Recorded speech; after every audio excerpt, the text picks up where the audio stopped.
Hello friends, welcome to my channel garden and gardening. यहाँ पे देखिए जरबेरा पे कितना खूबसूरत सा फ्लावर एक आया हुआ है। और जरबेरा की पत्तियाँ भी काफ़ी खूबसूरत होती हैं, फ्लावर भी काफ़ी सुंदर दिखता है। कब से मैं इसको शिफ्ट करने के लिए सोच रही हूँ, लेकिन कर नहीं पाती हूँ। अभी देखिए जेड प्लांट पे बहुत अच्छी सी ग्रोथ का टाइम है, तो जो भी आपके गार्डन में जेड प्लांट हैं उस पे आप काम कर सकते हैं।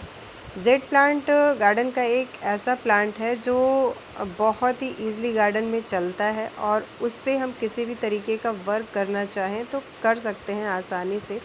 किसी भी मिट्टी में, किसी भी पॉट में ये आसानी से चलता है। कटिंग इसकी ईज़िली लग जाती है। और ये जितने भी पौधे मैं दिखा रही हूँ ये सब कटिंग से लगे हुए पौधे हैं। ये वाला कटिंग तो अभी मुझे लगता है हफ्ते भर पहले मैंने लगाया है, और ये कटिंग लग चुकी है। इस कटिंग को लगाए मुझे करीबन चार महीने हो गए होंगे। तब से ये इसी पॉट में पड़ा हुआ है, जगह खाली थी तो मैंने कलांचू की भी कटिंग लगा दी। अगर हम बात करें कि इसको किस तरीके से लगाएं, तो हैंगिंग पॉट में भी कुछ इस तरीके से लगा सकते हैं। छोटे से छोटे पॉट में भी जेड प्लांट को हम अपने घर में रख सकते हैं। तो यहाँ पे देखिए ये करीबन 2 इंच से भी कम का होगा पॉट, उसमें मैंने लगा के रखा है।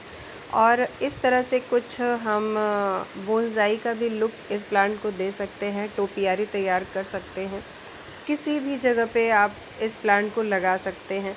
हाँ, लेकिन जब जेड प्लांट को आप ले आइए तो ये ज़रूर तय कर लीजिए कि इसको रखना हमें आउटडोर है, कहीं इंडोर नहीं रखना है। इसको कम से कम दिन की 3 से 4 घंटे की धूप चाहिए, तभी ये पौधा अच्छा चलता है। ये है मेरा पुराना पीकॉक टोपियारी, काफ़ी पुराना है। और देखिए किस तरीके से इसका शेप अब बिगड़ चुका है, तो इसको मैं प्रून करके फिर से उसी शेप में ले आऊँगी, जिससे ये पूरा जो है दिखने लगे कि हाँ ये पीकॉक बना हुआ। अभी आपको शेप समझ में नहीं आ रहा होगा। तो कोई भी टोपियारी बनाने के लिए आप रस्सी ले लीजिए, और उसके बाद वायर का सहारा ले सकते हैं। तो एक हाथ से देखिए वीडियो बनाना पॉसिबल नहीं था, तो मैंने यहाँ पे वायरिंग कर दी है। और वायरिंग करने के बाद जो शेप निकल के आया है कुछ इस तरीके से आया है। अंदर मैंने इसके शेप देने के लिए एक हार्ड वायर का यूज़ किया है, बाकी बांधने के लिए इस तरह प्लास्टिक के धागे का यूज़ किया है। आप चाहें तो ग्रीन कलर का धागा भी ले सकते हैं, जिससे वो पत्तियों में छिप जाए, लेकिन जैसे जैसे हम इसकी कटिंग प्रूनिंग करेंगे ये प्लास्टिक अंदर छिपता जाएगा। और जेड प्लांट के साथ हमको ये ज़रूर करना चाहिए, जितना ज़्यादा इस प्लांट की टिप्स जितनी भी हैं अगर उनको हम कट करेंगे उतना ही पौधा ये घना होगा। वहाँ से 2-3 ब्रांचेस निकलेंगी, और बहुत ही जल्दी आपको 1 महीने के अंदर ये जो रस्सी दिख रही है ये बिल्कुल ढक जाएगी। आगे की वीडियो में जब मैं आपको दिखाऊंगी तो वो दिखेगा। बांधने के बाद, शेप देने के बाद जो ये अलग सा आपको निकला हुआ ग्रोथ दिख रहा है, उसको इस तरह से प्रून कर दीजिए। सिर्फ टोपियारी के साथ नहीं, जेड प्लांट में जितना ज़्यादा हम प्रूनिंग करते हैं उतना ज़्यादा पौधा हमारा घना होता है। तो जेड प्लांट में हम कोई भी काम कर सकते हैं, बहुत ही इजी गार्डन में चलने वाला पौधा है। और यहाँ छोटी सी छोटी कटिंग भी इसकी लग जाती है। इतनी छोटी कटिंग भी अगर हम मिट्टी में दबा देंगे तो ये चल जाएगी। अलग से आप अगर कोई पॉट में नहीं कटिंग लगाना चाह रहे हैं, कोई पॉट आपको इस तरह से दिख रहा है जिसमें आप पहले से पौधे लगा रखे हैं और उसमें साइड में जगह दिख रही है, तो आप उसी पॉट में लगा दीजिए और ये कटिंग तैयार हो जाएगी। और करीबन 2 महीने बाद आप इस कटिंग को जहाँ चाहें वहाँ पे शिफ्ट कर दीजिए, तो पौधा घना हो जाएगा। और अगर हम इसको बोलें कि इसमें कितना हम फर्टिलाइज़र दें, कब फर्टिलाइज़र दें, तो जैसे और पौधों में हम देते हैं उसी तरीके से इसमें साल में 2 बार आप फर्टिलाइज़र दे दीजिए।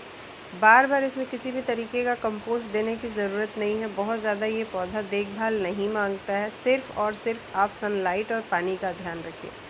ये पौधा एक सक्युलेंट प्लांट है, मोटी पत्तियाँ होती हैं, पानी ये पत्तियों में और अपने जो है स्टेम में स्टोर करके रखता है, ब्रांचेस में, तो इस वजह से बहुत ज़्यादा इसको पानी नहीं चाहिए होता है।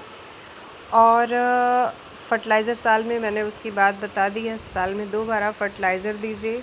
पूरे 4 से 5 घंटे जहाँ पे धूप आए वहाँ पे इसको प्लेस करिए, तो ये पौधा बहुत आसानी से चलता है। और यहाँ पे जो ये आपको पौधा दिख रहा है ये कटिंग से ही पौधा तैयार हुआ है, तो मोटी से मोटी ब्रांच भी आप अगर इसका कटिंग लगाते हैं तो लग जाएगा। और सबसे बड़ी खासियत ये है किसी भी मौसम में अभी देखिए मई का मंथ चल रहा है, इसमें भी अगर आप इसकी कटिंग लगाएंगे तो भी ये आसानी से कटिंग लग जाती है।